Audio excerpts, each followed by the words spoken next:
All right, welcome to Humpdays. Welcome back. Today we have a very fabulous Canadian guest, part of the Danger Cats crew, Sam Walker. Thank you. Just a sexy boy. Sexy boy. That's actually Uncle Hack's entrance music. We recycled it because for the lineup for our very first debut show in Texas with the Danger Cats, Brett made the audible the night before that Uncle Hack was more likable and wouldn't scare the audience as much. So we switched up the order. But in Canada, I've been opening the shows. Okay. Oh, okay. Yeah, I've been the host and MC. Well, that's actually good because I filmed you guys' set, and usually the Last MC. I filmed you guys' set last night. You guys were spectacular. Great job, by the way. Thank that you. was awesome. You guys killed it. But Represent. usually, it was my first time filming, so when I film somewhere for the first time, the MC gets the worst footage. Because as soon as the lights go down, I have to change all the settings. Yeah. So the focus, the ISOs and everything. So I was just like, you got a good set. So good thing. I really appreciate you guys coming out and helping us out like that because it was a historical evening, just personally and for the group collective, all the two other guys. Brett Forte, my most bitter enemy and greatest friend, and Uncle Hack, my nephew. So, yeah. Classic. Wait, Classic. he's actually your nephew? I'm Uncle Hack's uncle. That's awesome. So where in Canada are you guys from? So fellow Canadians? So I am from, for the Americans watching, I am from the Canadian Texas. I am from Alberta, Canada. Nice. Which is the Where in west Alberta? side of the country, next to the Rocky Mountains in Calgary, Calgary. the Stampede City. So wait, you're from where Bret Hart is from, Yes. and you came out with Shawn Michaels music. Daddy, I got to be the bad guy.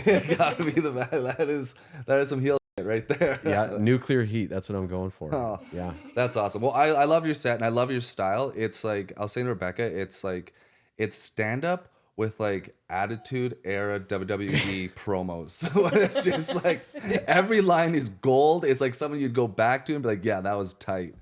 Your hips don't lie. Yeah, your hips don't lie. Thank you. So Yeah, like those lines like that. Those are catchphrases that'll last like 20 years down the road. I've been really trying to have a bit more fun because for the vast majority of my career, I've been so planted on that stage, and I just like really. Brett always says like I just like increase the tension so much, and sometimes I don't release it, and that's the job is releasing the tension. Yeah, But sometimes I get off on just like, oh, you guys don't like this? Well, have a bit more. Yeah. I love that you do that, actually.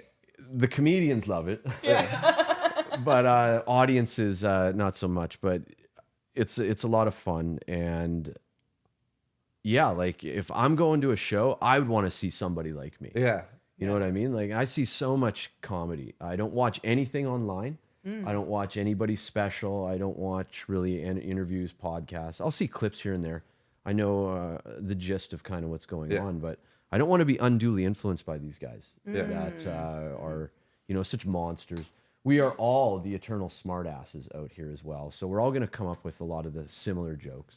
Right. And whatnot. So if I'm going to steal, I want to do it unwittingly and innocent. I want to be have some purity in it. So I don't watch anything, but I do see a lot of live comedy, right? So it's not like I avoid stand-up comedy. I see a lot of headliners, especially in Calgary, and we're traveling across Canada now. So I get to go from one side to the other, Toronto, Vancouver, and everything in between. So I see these American headliners come in, and so I get to see them live and whatnot. And when I go to a show, I don't want to see some guy in his moldy jeans and crappy shirt that he woke up in. And these headliners, they talk about like 4 things. It's like, oh, I was in my hotel room last night, and I was watching TV. I was at the airport, and then rental cars. Highly relatable. Horse shit. You haven't worked a day in your life in the last 20 years and you're complaining about nothing. What's on TV? We don't watch TV. Yeah. Like, who watches TV anymore?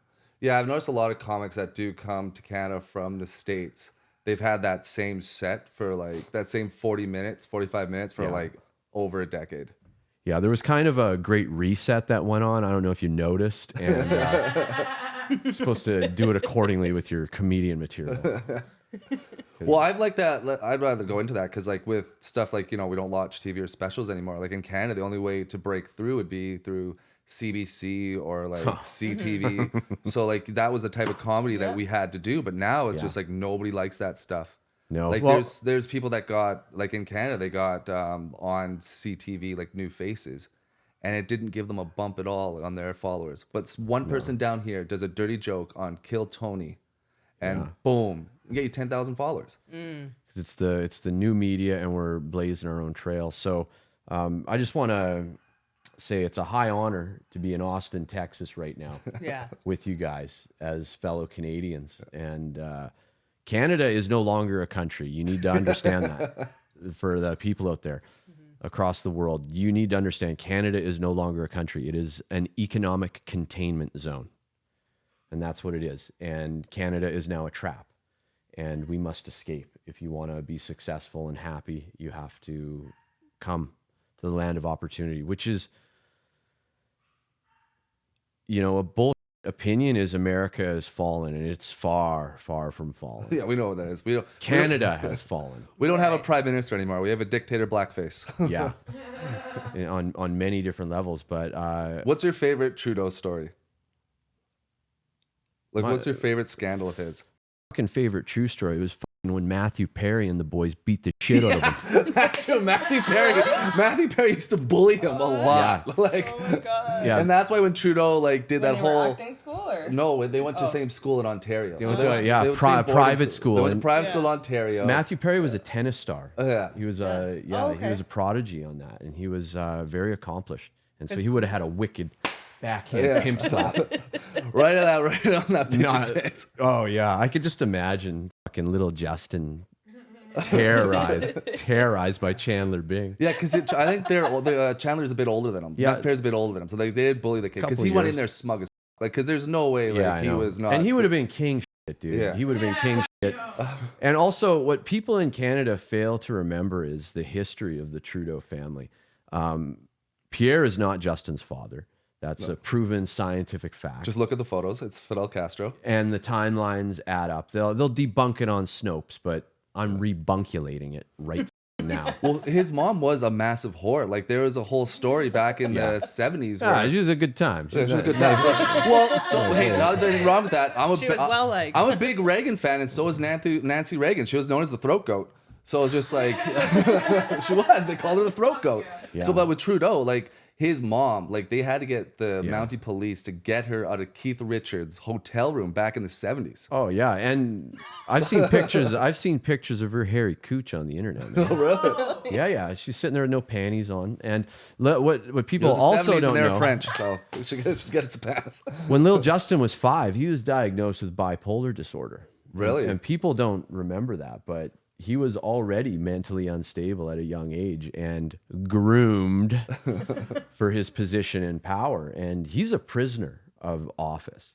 And I quite people hate on him, but I kind of have a bit of almost sympathy for him because he is a prisoner. Everywhere he goes, there's a 40 vehicle convoy of SUVs and guys knowing that, okay, Justin's going to Roscoe's to do coke in the bathroom. Set up the perimeter, the snipers, everywhere he goes. And he has to clear it with people before he goes. He can't just go, I'm going for a milkshake. Nope. Yeah. You got to submit it, and your handler has to go. And those fucking guys are probably having a panic attack every night he goes to bed. Yeah. Because all the pills he takes and the alcohol he mixes it with. And Justin, I know you like to drink. Yeah, he likes having those bottles of wine and singing Queen on a piano. Remember? Yeah. Terribly. Because he went to theater school, so he wasn't even good at it. Nothing he does is cool. He just wants Like, to he be an tries to be so actor. cool. Do you know what he is? He's the reverse Michael Scott. Like, he started off as season 7 Michael Scott, where everyone loves him. And now he's just season 1, where he just can't stand him. It's Like, true, but do you remember when he went to go visit the Indian India? president? Remember he went to India? He comes off the plane and has those stairs. They're outside. His whole family's in the Indian garb. They're dressed like they're going to an Indian wedding, and they meet the Glitter Indian on the president. They outfit. meet the Indian president at the bottom of the stairs, and he's just wearing a regular suit. Like they dress like they're going to a wedding. and then not only that is that so awkward. He bows. And it's like, that's Japanese, you idiot. Like, did no one like tell you? Yeah. Like, It is a theater game. That's, yeah. Ready to get his hair parted in the middle. Yeah, right? No. That's good. So Like, he's an idiot. Like, he is, but the entertainment that we get and the embarrassment, he needs to take medication. And he can't go anywhere. He gets shouted out of everywhere. This guy doesn't get a moment's peace. And you know who I despise even more than Justin Trudeau? Pierre Polyamorous and Jugmeat. Those two motherfuckers need to be going around in a 40-man SUV convoy. They should be just as afraid because those guys did absolutely less than nothing the last 3 years. At least Justin, you know where you stand. yeah. And he knows that he's hated and he hates you. And there's a comfort in that. The worst at having that Christia Freeland in there. Yeah, she's kind of crazy. I think she's on something. Beyond bionic psycho bitch. I'll be coming back to Canada. I'll see you at the border.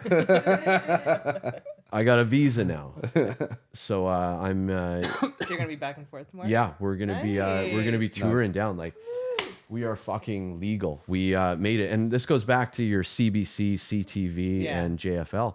So we made the visas without going through those channels. Right. Yeah. And it has rustled so many Jimmies up in Canada. Oh, I bet. I've had former managers threatening to sue me because they can't believe that we made it through without the gatekeeper's blessing. Yeah. And it's so beautiful because I owe everything to Brett Forte. Brett made it through on his own merits through the regular system. Nice. And then was unbelievably canceled by them. As soon as he made it there, they turned their back on him. Who did?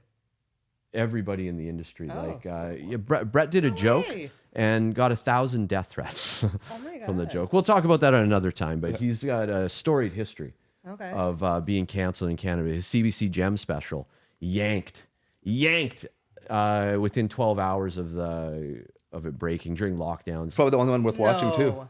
Yeah, he did an Alberta forestry commercial as well. And on the final day of filming, we're driving home and he gets a call from the producers like, "Hey, did you make fun of a handicapped kid in the front row on TikTok?" And Brett's like, "No." And then we had a handicapped performer in the roast battle. And the kid jumped out of his wheelchair, hopped on stage, and Brett was like, "Hey, do you even need this thing?" Yeah. Kind of thing, just put the kid over. And no, too sensitive. So they wasted like about $100,000 in production value for this thing. Like, it had special effects, stunt doubles, the whole nine. Wow. Brett put in like I was driver on those things. Because of a roast battle. Yeah, from a clip from the internet that one of the people involved in Alberta forestry had a problem with Brett Forte. Look, everybody's got a problem with Brett Forte. Great performer though. He is fantastic. Last night, like a woman in the back literally said, like, I think he said, he said something along the lines of like, "I'm not famous" or something, or like, "I'm an unknown comic coming to the US," something. And then she's like, "Not for long." Like, that's what she said. Like, people loved it. Yeah. People loved it. 20 years ago, he would have had a sitcom on TV and been a multimillionaire star. In this day and age, he's not. And he got the visa, and then we've been touring collectively since when we came down here for holiday and lockdown in 2021. And while we were down here, we formed a fellowship and formed a faction in comedy of like, we were going to get together and we're going to go back to Canada and we're going to fucking do our own shows. Fuck the system and everything. Yeah. And so I'm 5-time roast battle champion of Canada. Nice. And CTV roast battles was terrified of me. They had me, what do you do when you limit comments on their thing? I started going after their champions. Yeah, and they limited my comments. I wasn't allowed to comment. They're pissing in their hush puppies over me. Well, it's interesting that you bring that up because the first time I saw Brett was there was like a roast battle Vancouver. And like Vancouver is probably one of the most liberal cities in the world. Yes. So the scene is very liberal as well. It's just like it's hard to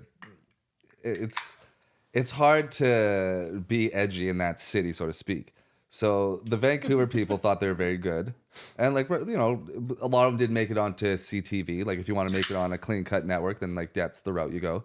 but they invited Brett and the Calgary guys over. And it wasn't like a loaded like woke audience. It was just like people wanting to go and having a good time, like buckets of beer, like your fun comedy crowd, low ceiling at Yuck Yucks when it was still open.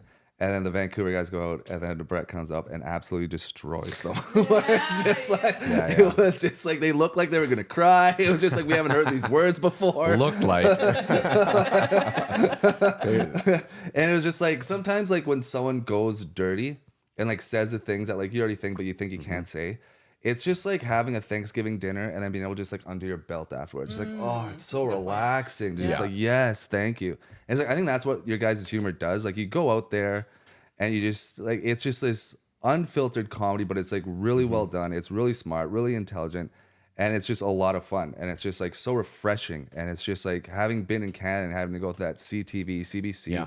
Where it's like, I need to film so I can submit to the Winnipeg Comedy Festival. It's just like, no one's ever heard of that. Yeah. No one watches it, but everyone wants it as a credit so they can put you on a show and they book you on a show. And then it says on the flyer, been in the Winnipeg Comedy Festival. And guess how many people bought tickets to that show? Nobody, because nobody watches the Winnipeg Comedy Festival. gives a shit, But it's just like, if you see clips of you guys on Instagram, all I have to do is look at your Instagram, like, yeah, I'm going to that show. Yeah. It's just like, it's same with Brett. It's just like, okay, this is funny. I'm going to that show. Danger Cats Comedy is the three of us combined. And then we got all our individual Instagrams going. And Uncle Hack is the other guy. Also an Alberta boy? Yeah, he's He has the strongest accent. Yeah. That's for sure. Yeah. Do you know that? Do you know that we have accents? We're very aware now, living here. Oh, dude, remember Brett just got roasted by the crowd last night? I He didn't, said sorry, and the whole crowd like, we sorry. The whole crowd just went in on him. They're like, sorry. It's like, that's racist. It was hilarious. We all do. I mean, that's something I noticed so much more being here is I'm just like so aware that we have one. But yeah, I've never seen a crowd chirp the performer before. That's so fucking great. it is. I missed that moment. I was in the green room, just kind of soaking it all in. I could hear the laughter through the doors, and I knew he was doing well, and I was really proud. But we owe our visas to him because he's our headliner. We're back in his play, and he gets to bring us in, and now we get to promote shows and rock shows, and we did it. So JFL, I've auditioned for, I've showcased for the Dirty Show or the Dirty Show, the Nasty Show, 3 different times, and they had a new guy come in, and I showcased for him, crushed. Spent $250 and got a showcase set videotaped for him to go take back to the boys at JFL. And you know what? Just for Laughs is now known as Just for Claps. Yeah. There ain't no laughs going Oh, on there. Clapter. It's clapter, and I don't need no man. You go, girl.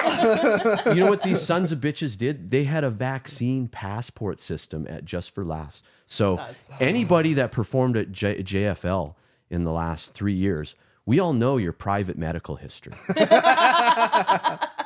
Yeah, fellas. And we know you sit down when you pee. Yeah, pew to your bum. These guys revealed it. Exactly, like how embarrassing and mortally embarrassing. And I don't need one of these jolly fat asses telling me how to live my life. Like, look at me, I'm doing just fine. Yeah. I don't need any healthcare advice from you, jolly And Saint you don't Nicholas. need no Juno. Yeah, I don't need No, Juno award. Nobody knows what Juno is. That is not a slur. That is not a slur. That is not a slur. We all we love Junos, but Jason Rouse won a Gemini. oh, what's that? That's better than a Juno. Film. It's But the film. yeah, It's the film. Or a Gemini award, and he was supposed to be like the next big thing, but he was in Canada, and so nothing happened, and that's why he had to journey far and wide. Well, he had to. I was his opener. Jason Rouse, the most metal comedian, the Devil's Yeah, that's Jester. true. I was his opener for 2 years on the road. Awesome. Yeah, no, he's been really kind to us. He put us on the very first show here at the Creek in the Cave. So like, he's been nothing but kind. He's a gem. yeah. Great advice. Great He's advice. brought in a lot of laid back. the biggest monsters of comedy. Jared Nathan and Aaron Belial. Both of those are Jason Rouse Frankenstein monsters that Well, he's unleashed. I on the saw, world. like, I remember because they had Canada came out with the Comedy Now. Remember those specials? So Yeah. you had Russell. They were monsters. Like, everyone came out really well. on that. Jason's was like 2001. Yeah, it was 2001. That was the first time I saw it. So I was like, back then I saw him 2001, and then like it's Comedy Now, so it has to be clean, but it kind of wasn't. Like he kind of Yeah. told the line really well, And like he's come that's what made so Russell Peace- far. Yeah. So like then I saw him like 7 years later in Vancouver, and it's just like.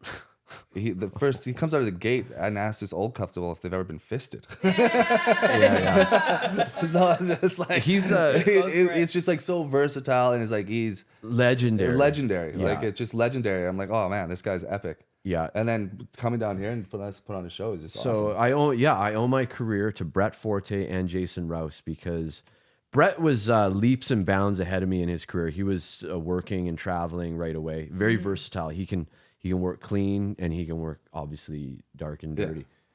And he was in Toronto, and the local booker for Yuck Yucks was like, I'm having trouble finding an opener for Jason Rouse. And Brett was like, Sam Walker. And he called me up that night. He's like, you need to email this guy now. And Jason came to Calgary, and he heard my set. He didn't even come out for my set. He just heard it from the green room, and then we hit it off. And then he was at the back of the room for every show, and he told me this is what you're going to do, and he mapped out the next 2 years. And he didn't blow smoke up my ass. He didn't. He has follow through, and we did it. I got to tour Europe. I toured across Canada with him, and I got on Kill Tony. That was his advice. You need to come down to LA and do Kill Tony. And I wasn't big on the LA scene, and then it just kind of never came up. I wasn't going to go down, but Kill Tony came to Calgary. And Nice. goddamn if I didn't get pulled from that bucket. And Jason, I didn't tell Jason about it till after I'd already gone up on Kill Tony. Brian Redband was on there doing my interview, and then I mentioned Jason Rouse, and he took a picture of me, and he was like, messaged Jason during the show, hey, do you know this guy? That's so funny. And Jason just fucking laughed. So like, it was like my life has been ordained. I've was put on this plane of existence to do what I'm doing today. Yeah. And you never had a compromise. There were times I used to be married Well, I meant like your comedy. to a woman. To a woman. I mean, your Skewer from comedy. Canada. Didn't have to get vaccinated. Didn't have to change your set. You gotta do it your way.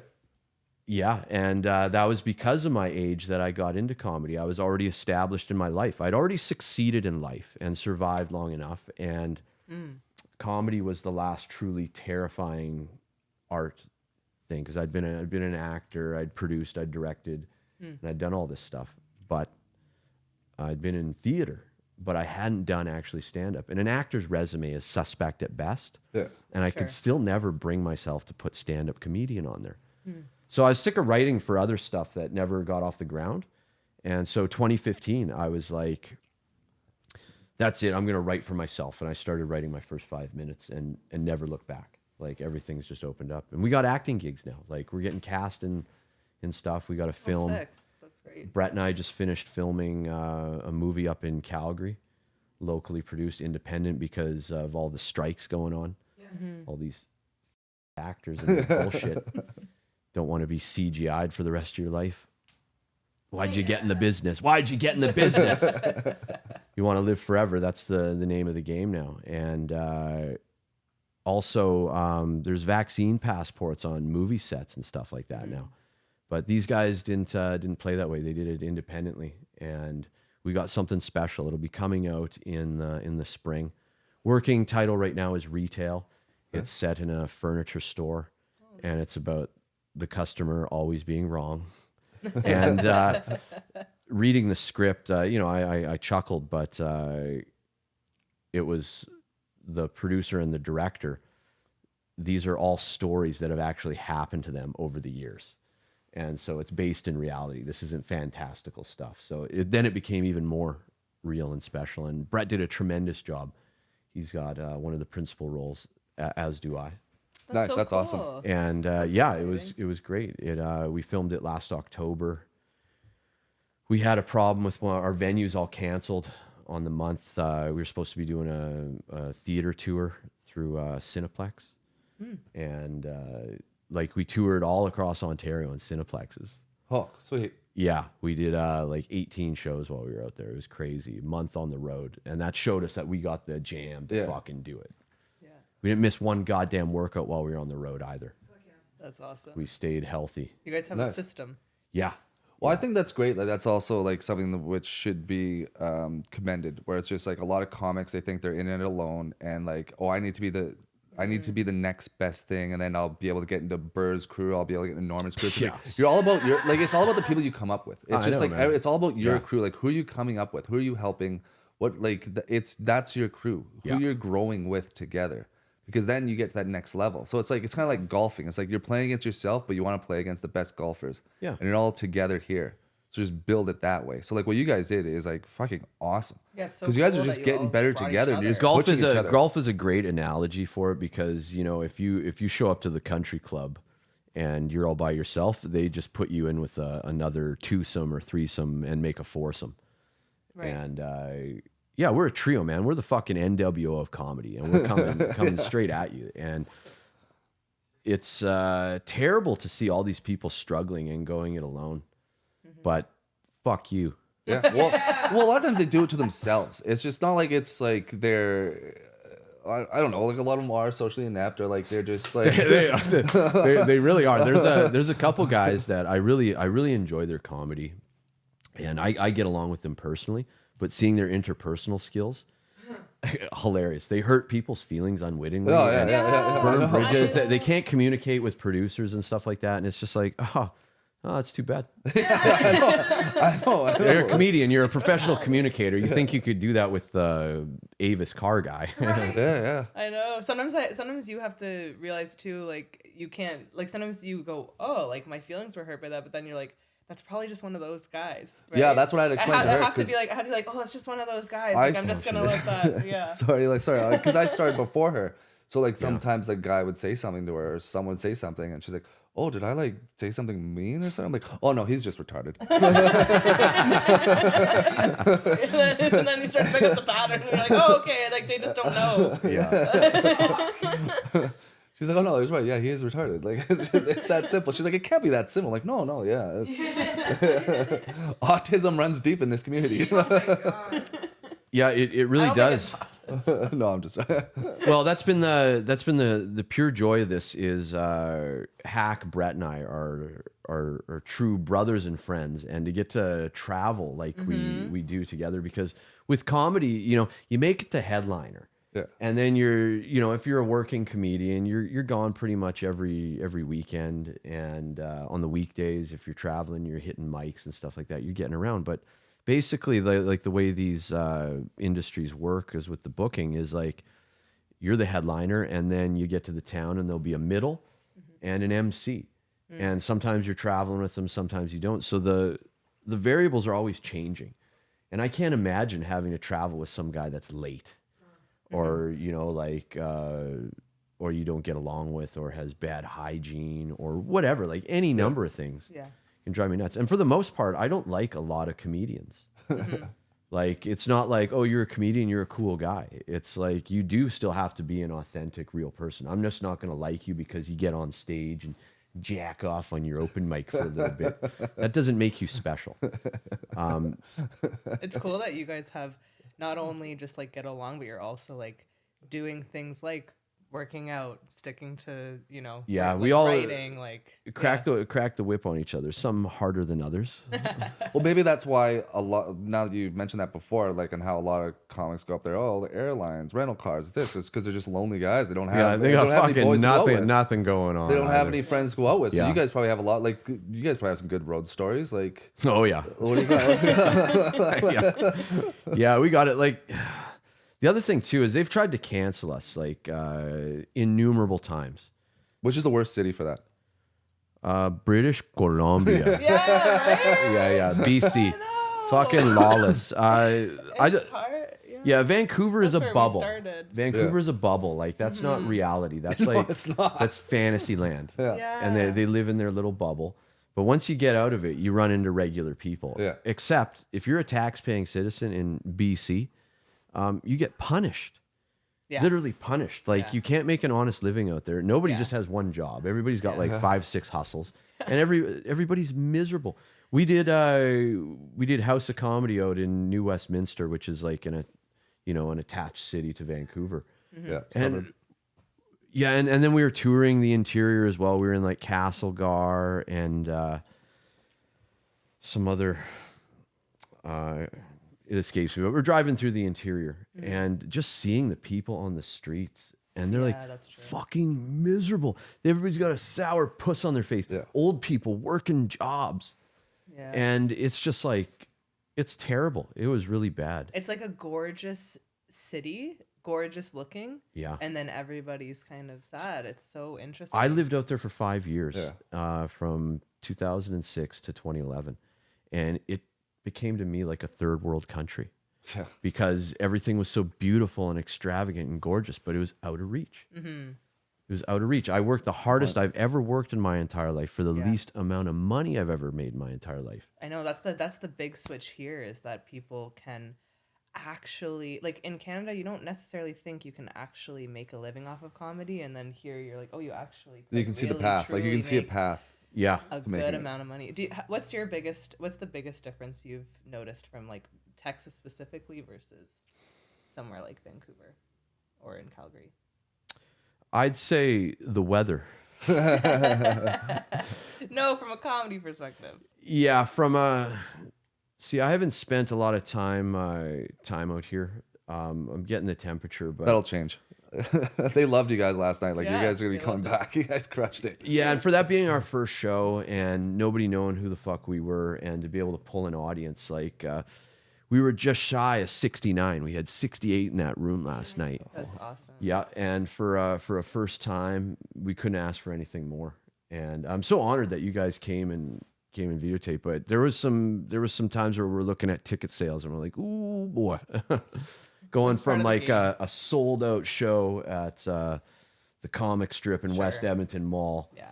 and meet and greet. I signed 3 different sets of tits at the last Nice. show. Yeah. And we make sure, like, and the moms videotape it for their daughters. I'm not even joking. Like, we aren't worried about Me Too's. We're fucking Me Threes.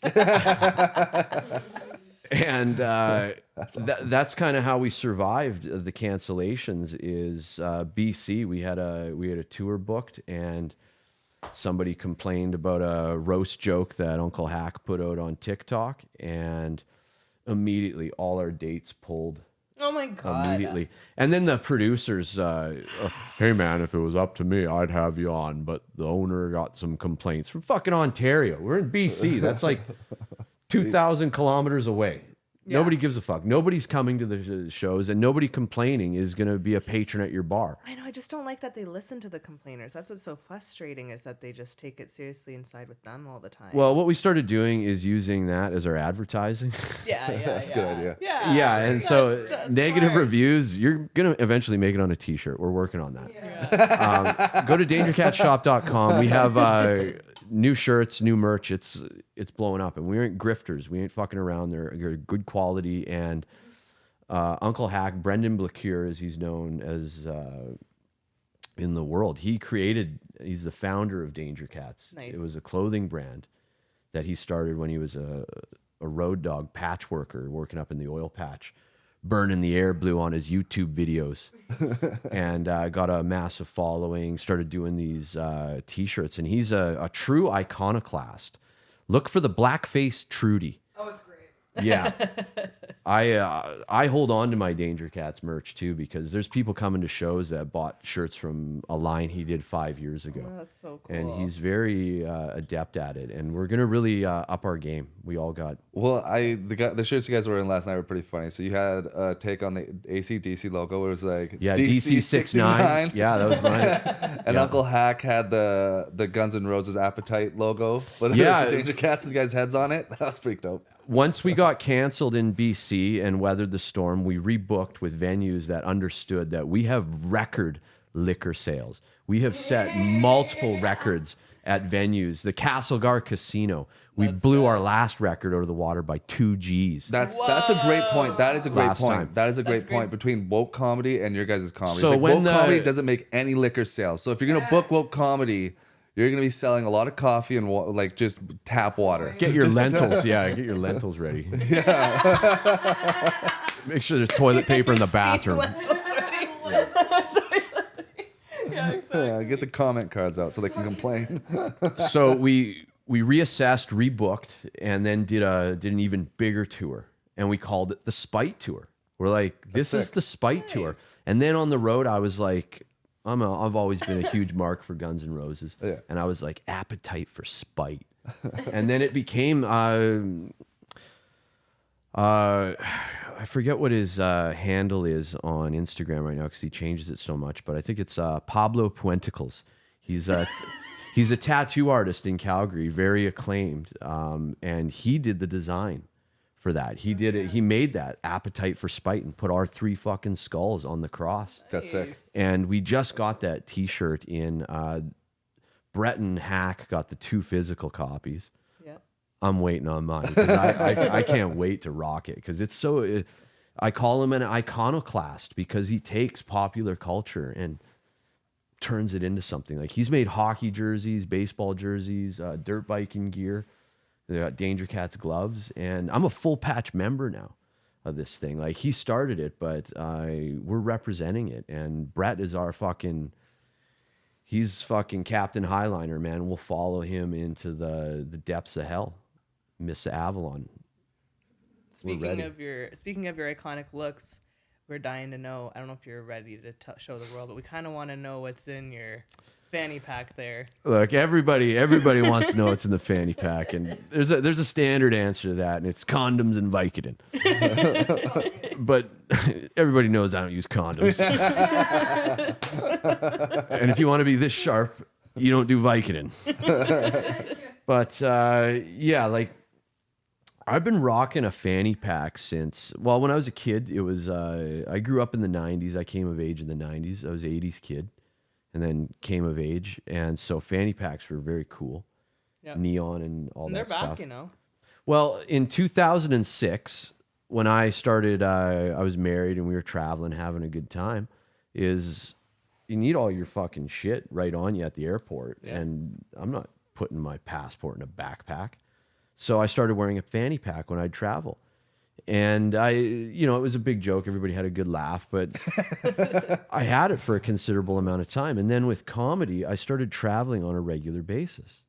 And so it just kind of became part of the outfit. Oh, well, I'm traveling. Might as well wear the fanny pack. And then it just became part of the thing. I don't wear it usually in the winter up in Canada because my jackets are longer and it sits funny. So the fanny pack is more like a nice weather. When I'm wearing shorter jackets, and right now I am traveling, and we're gonna go to the Comedy Mothership tonight and sign up for that open mic. Yeah, and I can't have any contraband on because they feel you up at that place. Oh Jesus Christ, have I been getting the ringer at these shows?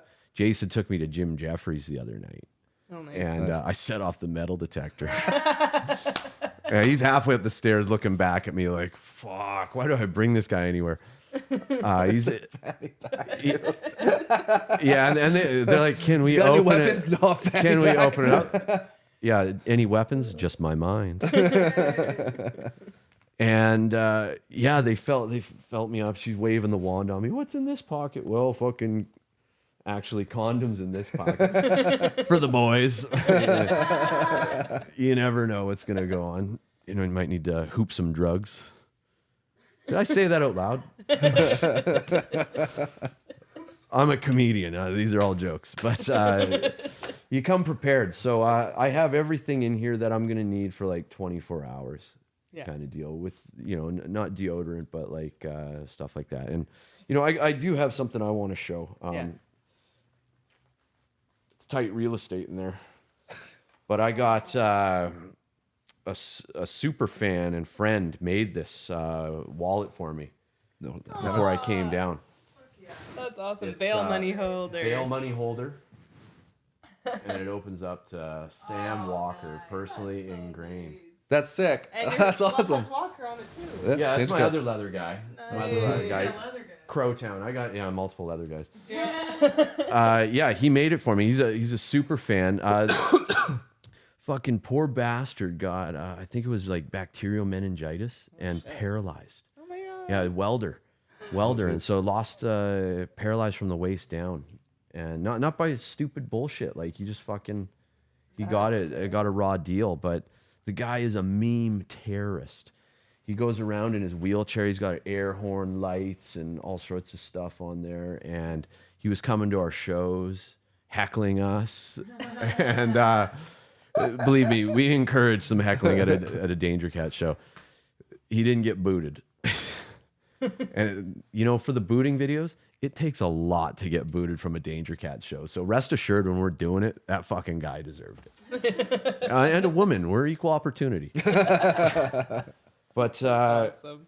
yeah, this guy's come to multiple shows, and I said, "Hey, man, hilarious guy. Like, he got us to sign his piss bag on his leg. Oh, that's awesome. I love that. Like, all three of us signed the piss bag. Like, who gets to do that, man? I love that. Yeah, and that's how I know we have something special. Like, we're not just your run of the mill comedians trying to tell jokes. Like, we're about it. No, I think you guys are. Like, Yeah. I think it's very admirable, and also it's like it's kind of like the life you want in comedy. You want to grow it with a family, and you guys are essentially a family. It's like the Adam Sandler method. Well, yeah, like that's what Yeah. I was saying. Where it's just like people always shit on Adam Sandler, but he's just built They the do? perfect. Yeah, everyone shits on Adam Sandler all the haters, time. I know, but that's how you know you're making it, man. But 'cause I it's like that he brings up his No, I friends. know, and that's the thing. So it's cute. like, whose life do you want? Like, the do you want best. like someone like Daniel Day-Lewis, who's like famous actor, like this the quick, city actors, I like see. like an actor. So it's like you're Daniel Day-Lewis. The guy doesn't have any friends. He said, "My best friend is Helen Mirren," and it's just okay. So you won your award. You have these accolades, like you're the best or whatever. Ugh. Yeah. And then, but Adam Sandler, yeah, he does Grown Ups, but he brings his 4 best friends. Oh, yeah. They travel to the nicest place on the planet Earth. They bring their families. They write dick jokes. They fucking have a good time with their friends, and they just make these great memories. And they get paid twice as much as what Daniel Day-Lewis got for There Will Be Blood. So it's just like that's the lifestyle you want. You want to build something epic for your friends and families. Like just keep coming back to it, no matter where we are. We're like what you're saying with Brett Forte.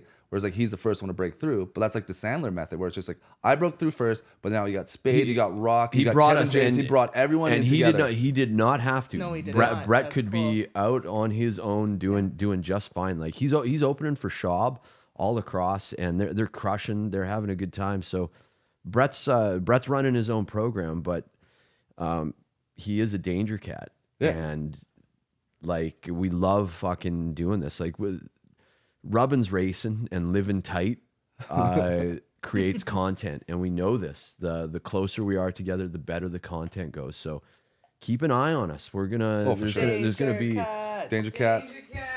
a lot of awesome stuff is gonna be coming out here in the next. Yeah, I'm all for a Canadian takeover. Yeah. month. Yeah, and we just want to basically be ripping shows back and forth, and we want to get so that the shows in America are as hype as they are in Canada, and we really want to start going truly across Canada. We got dates on the East Coast. I never been, so it's going to be really nice to see that and do that, and I want them filled. I want these people in Canada to realize like these fuckers could be gone next year, because you fall into the ether of a tour cycle through America, you can tour in perpetuity for the rest of your life. Yeah. You just you carve those routes out. And you don't get called aside and said told to tone things down. No. as often. That's for sure. No, well, what we also learned, the biggest going back to your question about like the difference between Canada versus Texas, we came down here in 21 and we saw all these clubs doing those yonder bags. They lock up your phone. It's a magnetic clasp. And so you at the show, you pay attention. You buy more drinks, probably too.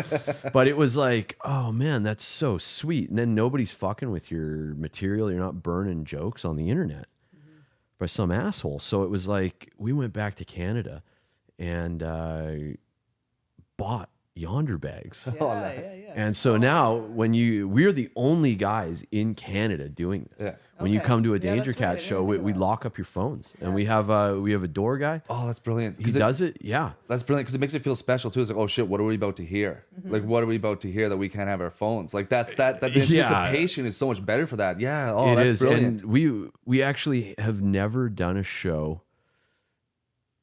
Well, there were a few shows that we did without him, but since we got him, yeah, it's like it sucks having to check a bag every time I travel from like Vancouver to Calgary. Even it's like, oh, I got to check a bag, but air tags are a godsend, and I sleep in comfort knowing that if my luggage is lost, I'll find it.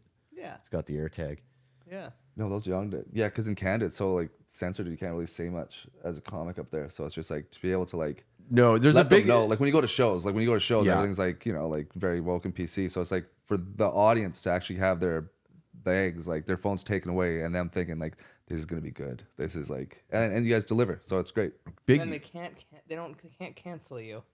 No, even the negative comments, we just post those. Like that's as the advertising. It's like thank you, Yeah. because people know. Yeah. People know. People now. understand. That's Like if there's some dickhead yelling at us and calling us like 50 different ways of calling us racists and bigots and stuff like that. It's like, what the fuck are you, man? Yeah. You got so much hate in your heart. Like we're always punching up too. We're not like making fun of people that can't help their lot in life. We're going after the big boys. And this isn't a left, right, blue, red thing either. We hate y'all. And we'll let you know, and we'll tell it to your face. And a lot of tough guys online. But in real life, everybody's real polite and nice. And for such a racist audience, we have a very well-behaved audience. They're rowdy, but there's no fights, there's no bullshit.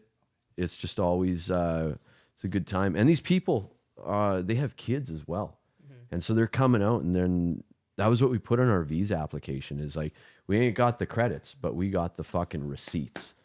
We had the three of us on posters, and we had receipts of the money we made. And America was smart. Cha-ching! They knew it. And I put in there, like, when we come to a town, the whole economy benefits because the restaurants before and after the show are busy. The local babysitters making a ton of money. Yeah. Everybody's making money. When we come to town, everybody's having a good time. That's true. Like there was a lot of girls in that audience that got liquored up, so they're gonna have to pay for those abortions too. Well, you can always come visit me up in Canada. I got a clinic around the block. gotta hook up. They gotta- Yeah. We can all hook you up. Yeah. We'll if see. it's mine, I'll take care of it. But yeah, abortion tourism. I hadn't thought of that. 6 blowjobs. 6 blowjobs gets you that plane ticket to Sammy Boy's house. Putting that out there right now.